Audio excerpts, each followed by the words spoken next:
Hello my viewers, welcome to our authenticated study platform. आज मैं आप लोगों से EMRS में जो हॉस्टल वार्डन का सिलेबस दे रखा है उसमें एक्ट दे रखा है prohibition of child marriage act 2006। वैसे तो हमें इसका मोस्टली हमें पता ही है कि ये चाइल्ड मैरिज को प्रोहिबिट करने के लिए आया था, जिसमें मिनिमम एज जो है गर्ल की 18 ईयर्स होनी चाहिए और बॉय की जो है 21 ईयर होनी चाहिए। और अगर इससे पहले चाइल्ड करते तो उसमें आपको FIR और आपके अगेंस्ट जो आपको पनिशमेंट मिलेगी। ये तो हमें सबको ऑलमोस्ट सभी को पता हुआ। तो थोड़ा सा पेपर के व्यू से इसमें कैसे क्वेश्चन बन सकते हैं और क्या हो सकता है वही सब मैं आपके साथ डिस्कस करने वाली हूँ। और इसका हम पूरा डिस्कस भी कर लेंगे कैसे कितने क्या क्या सेक्शन है इसके अंदर। और एक और बात, इसमें अभी 2021 में बिल पेश किया गया था पार्लियामेंट में, जो गर्ल्स की मिनिमम एज 18 से लेके 21 इंक्रीज़ करने के लिए थी। हालांकि अभी तक उसका भी वो बिल ही है, तो उससे अभी क्वेश्चन उससे नहीं बनने वाला। क्वेश्चन हमारा यही दे रखा है तो इसी से बनेगा। तो जस्ट मैंने आपकी नॉलेज के लिए बता दिया कि वो बिल जो है लोकसभा पार्लियामेंट में पेश किया गया था। ठीक है, तो आइए अब हम देखते हैं कैसे क्या हो। देखिए, सबसे पहले तो इसके ऐसा क्वेश्चन बन सकते हैं कि जैसे इस सेक्शन में उसका कौन सा इंक्लूडेड है, कि मान लीजिए वो पूछ लेंगे इस एक्ट का सेकंड सेक्शन में किसके बारे में डिस्कस किया गया है, या फिर कुछ लाइन दे देंगे कि आपको ये कौन से सेक्शन में कहा गया है। यही क्वेश्चन बन सकता है और इसमें कुछ ऐसा अलग है नहीं। मैं आपको पूरे सबके सब सेक्शन बता दूंगी और पूरे सेक्शंस भी बता दूँगी कौन से सेक्शन में क्या है। देखिए, फर्स्ट सेक्शन जो है हमारा उसमें कुछ ऐसा डिस्कस करने लायक है नहीं, तो हम फर्स्ट सेक्शन छोड़ देते हैं। सेकंड सेक्शन में देखिए डेफिनेशंस दी गई हैं, वो आप लोगों को एक बार पढ़नी ज़रूर चाहिए। मैं आप लोगों को दिखाती हूँ। देखिए, सेकंड जो हमारा सेक्शन हो गया उसके सेकंड का ए सेक्शन में हमें डेफिनेशन दी गई है चाइल्ड की। देखिए, चाइल्ड कौन माना जाएगा। मेल के पर्सपेक्टिव में जो भी जो है 21 ईयर से नीचे होएगा वो चाइल्ड माना जाएगा, और फीमेल के पर्सपेक्टिव में अगर 18 ईयर से नीचे कोई भी फीमेल होगी वो चाइल्ड मानी जाएगी।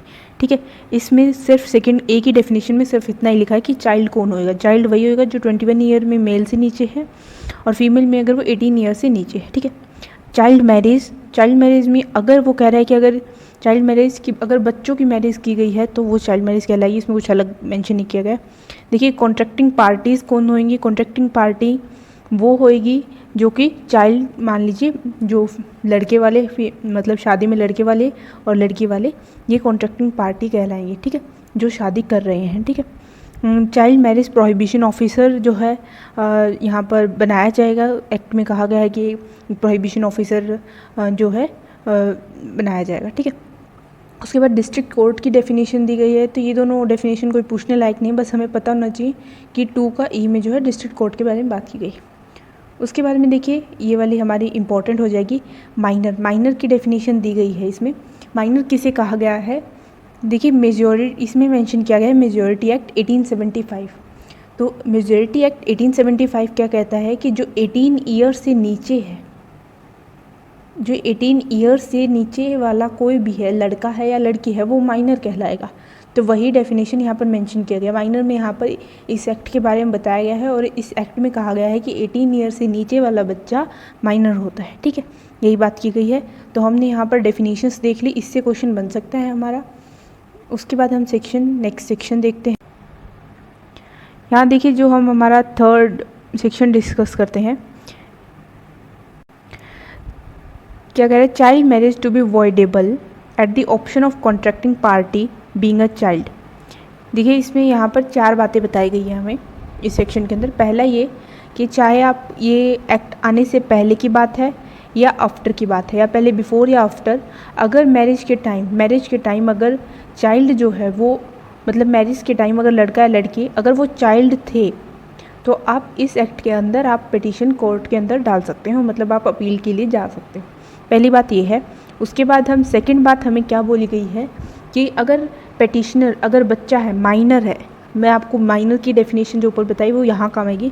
अगर पेटिशनर माइनर है तो उसके साथ कौन आएगा, या तो उसका पेरेंट आएगा या फिर उसका कोई गार्जियन है वो, या उसका कोई फ्रेंड, और साथ में प्लस कौन, जो प्रोहिबिशन ऑफिसर मैंने आपको ऊपर बताया वो। ठीक है, ये हो गया। थर्ड पॉइंट में उसमें बोला गया है, देखिए पेटिशन कब तक डाल सकते हो आप। इसमें ये क्या कहा गया है कि आप पेटिशन कब तक डाल सकते हो, कभी भी डाल सकते हो, बट क्या कह रहे हैं कि वो माइनर मतलब माइनर 18 साल तक का, ये पेटिशन कब डाल सकते हो? थर्ड में आपसे ये बात की गई है, इसके थर्ड पॉइंट में, थर्ड सेक्शन के थर्ड पॉइंट में क्या बात की गई है कि आप पेटिशन कब डाल सकते हो? आप जो है उसने कहा है कि 18 साल के होने के बाद, मतलब आप मेज़र होने के बाद के 2 साल तक आप डाल सकते हो। 2 साल से ऊपर नहीं होना चाहिए। मान लीजिए अब मेज़र हम 18 साल के होते हैं तो आप 20 साल तक उसमें पेटिशन डाल सकते हो, उससे ऊपर आप पेटिशन नहीं डाल सकते। अगर आप 21-22 साल के हो गए तो आप पेटिशन नहीं डाल सकते हो, ये यहाँ पर लिखा गया है, ठीक है। तो आप कब अपील कर सकते हो ये बता दिया इसने।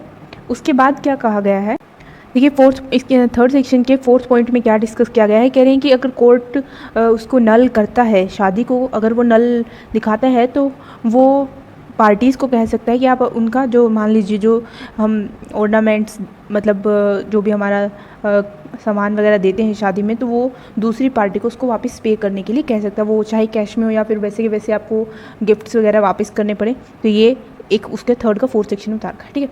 ये हो गए हमारे 3 सेक्शन। देखिए फोर्थ सेक्शन में हमसे क्या कर रहा है, provision for maintenance and residence to female contracting party to child marriage. अब यहाँ पर क्या बात की गई है कि जो फीमेल कॉन्ट्रैक्टिंग पार्टी है, मतलब लड़की वाले हैं, उनको मेंटेनेंस देना होगा, अगर ज़रूरत होगी तो रेजिडेंस की दे सकता है कोर्ट। तो उसी से रिलेटेड यहाँ पर कुछ बोला गया है, वो मैं आप लोगों को बताती हूँ क्या क्या बोला गया है इसमें। देखिए जो अमाउंट, अगर कोर्ट कह रहा है कि आपको अमाउंट देनी होगी, तो वो या तो आप मंथली भी दे सकते हो या फिर वो कहेगा कि आपको इकट्ठी, मान लीजिए 1 साल की आप इकट्ठी दे दीजिए, ये हो सकता है। एक पॉइंट में ये मेंशन किया गया है। और जो ये अमाउंट मेंटेनेंस की पे करनी होगी, वो कैसे करनी होगी कि जो लड़की का पहले का जो शादी के टाइम या फिर शादी से पहले का कैसा लाइफस्टाइल था, जो लड़के वाले देने वालों की क्या कंडीशन है, लड़का यहाँ अभी क्या कर रहा है, मतलब जो लड़के वाले की क्या कंडीशन है, उसके बेस पर आप जो है उसको मेंटेनेंस लड़की वालों को दिलवाएगा, ठीक है। और क्या हो सकता है, और अगर जो लड़का माइनर है, अगर लड़का जो है माइनर है तो कौन देगा, तो उसके पेरेंट्स जो है मेंटेनेंस प्रोवाइड करेंगे, ठीक है। तो उसके पेरेंट्स या फिर गार्जियन जो भी है वो उसको जो है मेंटेनेंस प्रोवाइड करेंगे, ठीक है। अगर एक और बात कहा गया है इसमें, तो उसका कब तक देनी होगी, तो ये अंटिल हर रीमैरिज तक, उसकी रीमैरिज तक उसको जो है मेंटेनेंस देनी होगी, ये मेंशन किया गया है, ठीक है। तो ये हमारा हो गया। अब हम फिफ्थ सेक्शन की बात करते हैं। फिफ्थ सेक्शन क्या कर रहा है, custody and maintenance of children of child marriages. Maintenance of children मतलब कि जो चाइल्ड मैरिज से जो बच्चे हुए, मान लीजिए 2 चाइल्ड मैरिज हो गई है और उससे कोई बच्चा पैदा हुआ है लड़के और लड़की से, तो उसकी मेंटेनेंस, उसकी कस्टडी किसको जाएगी, वो सब हमारा फिफ्थ सेक्शन में हमें बताया गया है, ठीक है। फिफ्थ सेक्शन में क्या क्या बताया गया है, देखिए पहले तो ये बोला गया है कि वो कस्टडी किसको देंगे, वो जो है डिस्ट्रिक्ट कोर्ट डिसाइड करेगा, ठीक है। और वो जैसे कि कुछ टाइम अपने मदर के पास रहेगा या फादर के पास रहेगा, कितने टाइम में उसको वहाँ पर जाना है, वो भी डिस्ट्रिक्ट कोर्ट ही बताएगा, ठीक है। उसके बाद उसकी मेंटेनेंस की और उसका अप्रोप्रिएट जो है खर्चा कौन उठाएगा, उसका घर पूरा स्टडी वगैरह का, तो वो भी जो है डिस्ट्रिक्ट कोर्ट बताएगा, ठीक है। ये 3 पॉइंट्स में वहाँ पर ऐसे मेंशन किया गया है, ठीक है। ये सब और एक, तो ये हो गया जो चिल्ड्रन चाइल्ड मैरिज से बोर्न होंगे उनका पूरा, कि उनका खर्चा, कस्टडी किसके पास जाएगी, या फिर अगर वो मतलब दूसरा पेरेंट चाह रहे हैं कि मेरे पास भी कुछ दिन रहे, तो वो कितने दिन के लिए वहाँ रहेगा, उसको कितनी मेंटेनेंस के लिए, उसका रेजिडेंस, सब कुछ जो है डिस्ट्रिक्ट कोर्ट डिसाइड करेगा। और ये कौन से फिफ्थ सेक्शन के अंदर हमारी बात की गई है। उसके बाद मैं आप लोगों से बात करूँ अगर सिक्स्थ सेक्शन में क्या गया है, legitimacy of a children born of child marriage. क्या कह रहे हैं, चाइल्ड मैरिज से बच्चा जो पैदा हुआ है वो जायज़, मतलब लेजिटिमेट होएगा, जैसे कहते हैं नाजायज़ बच्चा, तो वो नहीं होएगा, वो एवरी पर्पज़ के लिए लेजिटिमेसी ऑफ अ चिल्ड्रन होएगा, ठीक है। फिर 6 सेक्शन में हमें ये बताया गया, ठीक है। उसके बाद हमारे पास है 7 सेक्शन। 7 सेक्शन में क्या बात की गई है, देखिए power of district court to modify orders issued under section 4 और 5। देखिए सेक्शन 4 और 5 में जैसे मैंने आप लोग को बताया कि मेंटेनेंस देनी होगी फीमेल को, और फिफ्थ सेक्शन में जो बच्चा पैदा हुआ उसको देनी होगी मेंटेनेंस, उसकी कस्टडी से रिलेटेड। तो इसमें डिस्ट्रिक्ट कोर्ट के पास पावर है वो कि ऑर्डर्स को मॉडिफाई कर सकता है, ये बोला गया है, ठीक है। अब 8th सेक्शन में क्या कहा गया है, देखिए court to which petition should be made. देखिए किस कोर्ट के पास हमें पेटिशन देनी होगी, ये बात की गई। देखिए मान लीजिए आप किसी और कोर्ट में, जैसे आप जिस डिस्ट्रिक्ट में रह रहे हो उससे दूसरे डिस्ट्रिक्ट कोर्ट में आपने जाकर पेटिशन डाल दी, तो जो इसमें यही कहा गया है कि उस डिस्ट्रिक्ट कोर्ट को, जिस डिस्ट्रिक्ट कोर्ट में जहाँ पर ये घटना हुई, जहाँ पर चाइल्ड मैरिज हुई, जहाँ पर वो मतलब मैरिज के बाद रह रहे हैं या फिर बच्चा पैदा हुआ जहाँ पर, तो उस डिस्ट्रिक्ट कोर्ट से मतलब कि सलाह लेनी होगी। ठीक है, दोनों को जुरिडिक्शन में इंक्लूड किया जाएगा। ठीक है, तो यही बात है कि कोर्ट का कौन सा कोर्ट इंक्लूड होगा, तो दोनों कोर्ट्स को यहाँ पर आपने पिटीशन डाल दी और जहाँ पर ये एक्चुअली में घटना हुई है वो वाला कोर्ट दोनों के पास पावर होगी। ठीक है, उस जहाँ पर घटना हुई उस कोर्ट को नेसेसरी है कि आप इंक्लूड करेंगे। ठीक है, 8th सेक्शन में यही कहा गया है। उसके बाद मैं अगर बात करूँ यहाँ पर हमारे पास है 9th सेक्शन। 9th सेक्शन में क्या कहा गया है, punishment of male adult marrying a child. देखिए यहाँ पर क्या कहा गया है कि एक पनिशमेंट मेल अडल्ट को अगर एक फीमेल चाइल्ड से अगर वो मैरी कर रहा है तो उसको जो है क्या मिलेगी, पनिशमेंट दी जाएगी। ठीक है, इस पे जो है सुप्रीम कोर्ट में एक केस भी हो चुका था जिसमें ये एक 17 साल का बच्चा था और फीमेल जो है 21 साल की थी। उसमें ये कहा गया था कि अब आप फीमेल को जो है पनिशमेंट मिलनी चाहिए, बट सुप्रीम कोर्ट ने इसको कैंसिल कर दिया था, ऐसा कुछ नहीं किया।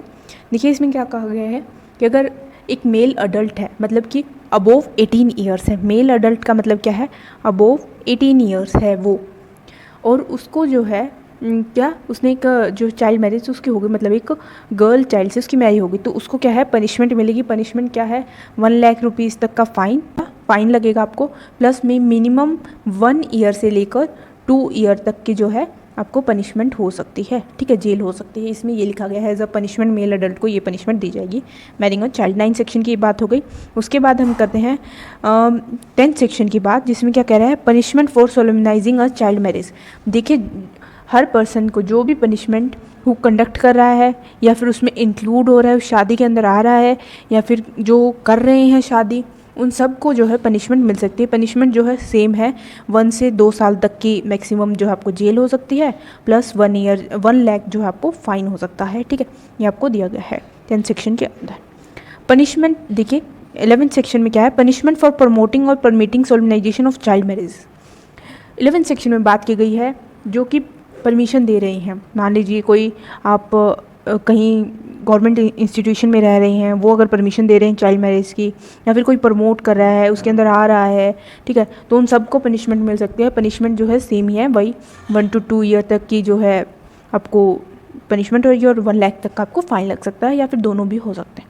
ठीक है, इसमें देखिए एक और बात बोली गई, देखिए 11th सेक्शन में एक और बात बोली गई है कि जो female shall be punishable with, कोई भी वुमेन को जो है इम्प्रिजनमेंट मतलब कि जेल नहीं होएगी। 11th सेक्शन के अंदर ये बात बोली गई है कि उसको फाइन लग सकता है बट उसको जेल नहीं होगी, ये बात बोली गई।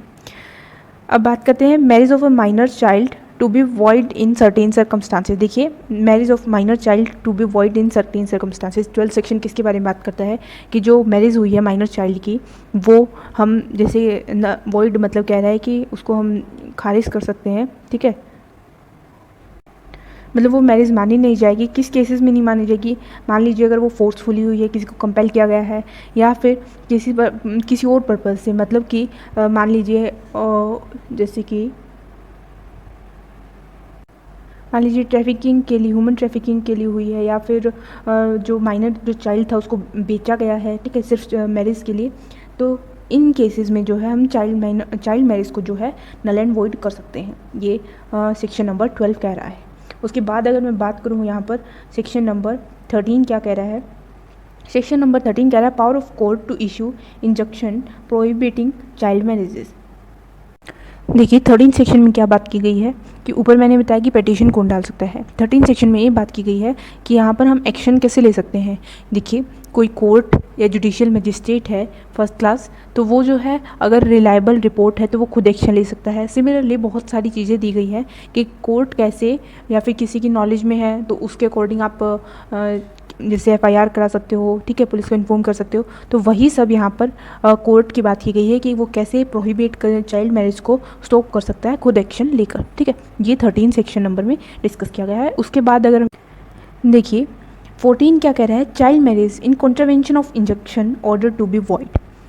ये कह रहा है कि अगर जिससे मैंने 13 सेक्शन में आपको बताया कि कोर्ट इशू कर सकता है ऑर्डर या फिर खुद एक्शन ले सकता है किसी की रिपोर्ट पे, किसी के एफआईआर पे या कुछ और अपने सोर्सेज से, ठीक है। अगर वो ऑर्डर्स के बाद भी, इंजक्शंस के बाद भी अगर मैरिज की जाती है, मतलब मैरिज कंप्लीट हो जाती है या फिर वो बीच में हाफ रह जाती है, तो वो क्या होगी, वो वॉइड होगी। यही इसने यहाँ पर कहा है, देखिए, child marriage in contravention of injunction orders to be void. वो क्या होगी, वॉइड हो जाएगी, वो मैरिज वो मानी नहीं जाएगी, ठीक है, वो वैलिड नहीं होगी, इनवैलिड होगी वो, ठीक है। ऑफेंस, आगे हम सेक्शन नंबर 15 देखते हैं, offences to be cognizable and non bailable. देखिए, जो इसके अंडर जो एक्ट के अंदर जो भी ऑफेंसेस होंगे, जैसे मैरिज हो गई, वो सब क्या है, नॉन बेलेबल होगी, मतलब उसको आपको जमानत नहीं मिलेगी। कॉग्निजेबल मतलब कि पुलिस विदाउट वारंट के आपको अरेस्ट कर सकता है। ये होता है सेक्शन 15 के अंदर यहाँ पर मेंशन किया गया है, ठीक है। उसके बाद अगर मैं बात करूँ सेक्शन नंबर 16 की चाइल्ड मैरिज प्रोहिबिशन ऑफिसर्स के बारे में, यहाँ पर बात की गई, जो मैंने आपको ऊपर डेफिनेशन भी, देखिए यहाँ पर क्या क्या कहा गया है 16 सेक्शन के अंदर। कह रहे हैं कि स्टेट गवर्नमेंट जो है एक पर्टिकुलर जो है अपने एरिया के अकॉर्डिंग जो है प्रोहिबिशन ऑफिसर्स अपॉइंट करेगी। उसका क्या काम होएगा, उसका काम होएगा कि जहाँ पर भी मैरिज हो रही है उनको ध्यान रखना कि कहीं पर चाइल्ड मैरिज ना हो। उसके अंदर अगर कोई हुई है तो उसको पिटिशन करने में अपना हेल्प करना, ठीक है, एविडेंसेस कलेक्ट करना, या फिर कम्युनिटी को चाइल्ड मैरिज का इशू के बारे में अवेयरनेस लाना कि हमें नहीं करना चाहिए ऐसा। ये सब जो है चाइल्ड मैरिज प्रोहिबिशन ऑफिसर्स के काम होंगे। यही सब उसके अंदर पूरा मेंशन किया गया है, ठीक है। उसके बाद हम देखते हैं सेक्शन नंबर 17 में क्या बात की गई है, child marriage prohibition officers to be public servants. तो जो ये आईपीसी इंडियन पेनल कोड का जो उसके अंदर जो है इस ऑफिसर को जो है पब्लिक सर्वेंट माना जाएगा। ये कोई इंपॉर्टेंट क्वेश्चन नहीं, यहाँ से कुछ बनने वाला भी नहीं है। उसके बाद क्या है, देखिए, protection of action taken in good faith, protection of action taken in good faith, section number हमारा 18। उसके बाद हमारा नेक्स्ट जो सेक्शन है वो है 19। उसमें क्या है, power of state government to make rules. देखिए, स्टेट गवर्नमेंट अपने जो एरिया के अकॉर्डिंग इस एक्ट के अंदर स्पेशली जो कुछ रूल्स को इंक्लूड कर सकते हैं। ये सेक्शन नंबर 19 में कहा गया है।